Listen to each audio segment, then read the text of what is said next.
this is Jonathan Lewis with the Welding Tips and Tricks podcast. Welcome to episode 12 in our Stubby series.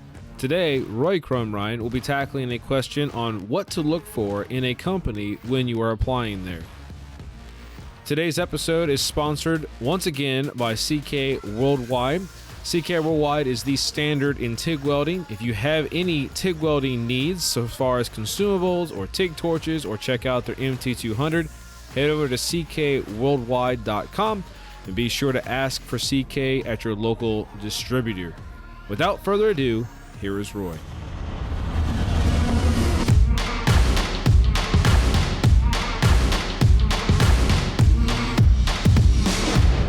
This week's question I've gotten several times before in the past, and it's a little bit on the different side, and the way I'm going to answer it might be a little bit different too, but I've been asked by several people, what do I look for when I am applying for a job or, going into a company to take a weld test? What do I keep an eye out for?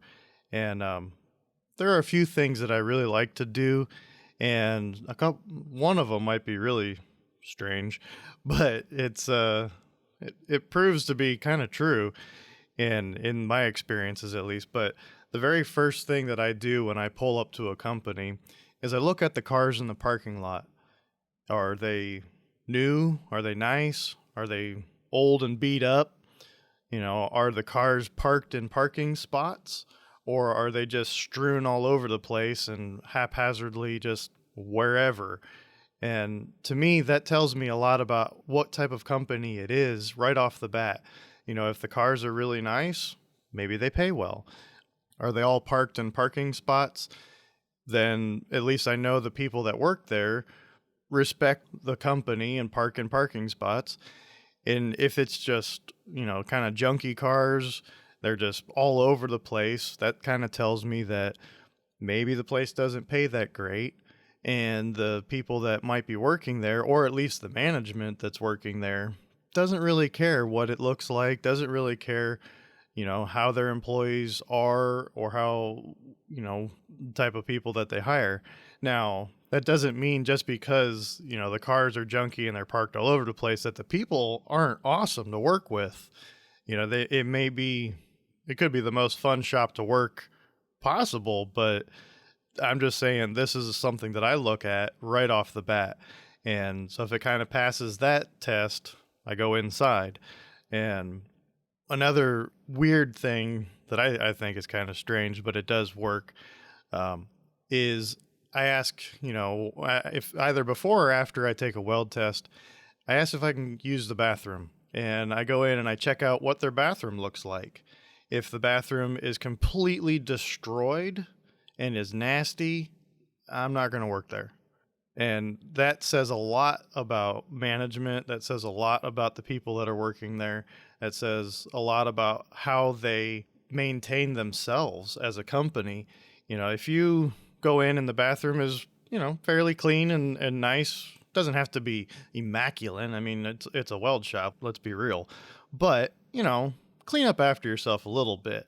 If there's stuff all over the place, well, that's probably the way they run the company. Or that's probably the type of people that they hire that just don't care. It's one of those, like, do you clean up after yourself in your home bathroom? Yeah, most likely. Well, we live in our shops, basically. Where we work, we're there more than we are at home. So I always consider that basically my home, away from home. And I like to know that the people that I work with generally take care of their own bathroom. Like I said, it might be a strange thing, but it does prove true. If you go in and it's really nice and clean and stuff, and hey, another check off. And, other things to look for, like while I'm taking a weld test, is, look at how the machines are maintained. Are they all nasty? Are the cords just strewn all over the place? Are they, do they wrap up things at the end of the day? If you're there closer to the end of the day, are people sweeping up? Are they just dropping their stuff wherever it was and leaving? All these things make a big difference to me on how you leave your day at work. I like to leave knowing that when I'm going to come in the morning, my booth is, at least swept up. The torches are rolled up and all different things, stuff like that, where, it's not just a big old mess. And then that also lets me know if I come in the next morning and it is a mess, someone used the booth, and look out, maybe the machine is set differently than I left it the night before. Maybe, I need to look at the gas settings because I know I left it at 30 CFH and maybe someone was doing something on aluminum and I don't want to strike an arc on something. So it kind of gives me a little bit of a heads up of, hey, somebody was in here. But that's kind of going down a little rabbit hole there. But whenever I am taking a weld test, I do ask whoever's administering it, I ask them, what are they looking for? What are you looking for in a weld test? What are you wanting to see from me? And if they're like, I don't care, just weld it. Well, that tells me they don't care. They don't really care what the weld looks like. They don't care if it's a nice uniform bead. They're not specifically looking for a type of person to weld. They just need a welder, a body in there. If I really just need a job, well, it's kind of a negative mark on my book. I want to have a supervisor that's giving me a weld test saying, I'd like to have a weld that's, about this big, this long, uniform all the way across, no burn through, or, on this side, I want it to look this way. And maybe on this side, if you can make it look this way, or, if you want to do half of it fused and then the other half of it, giving me a little bit of direction, because then that tells me this person actually cares about what the welds in this shop look like, how they're done. And it also lets me know that if I have a question to go to this person, they're going to care enough to answer. It's not going to be like, yeah, just weld it. Who cares? So, and that also lets them know that I care about what I'm doing. It lets them know that I want to know that I'm giving them what they're wanting and not just what I feel that they need to have. And that should be important to them too. And again, if that's not important to them, then I don't really want to work there.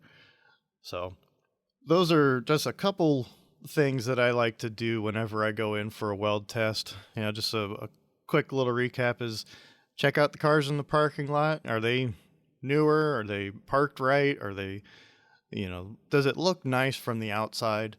And then when I go in, take a peek in their bathroom. Is it nice? Is it dirty? Is it gross? Does it smell bad? All these different things. Because these are all things that if you take the job, you're going to have to deal with every single day.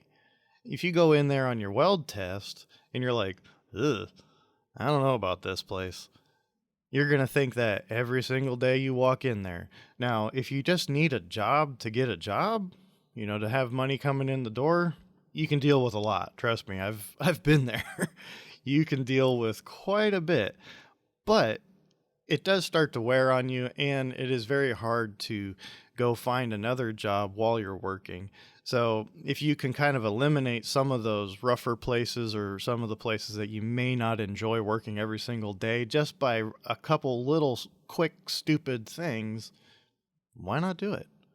So hopefully those couple little tips help you out, and maybe in your next job that you go and you look at, and you never know, you might find an awesome place just because their bathrooms are really clean.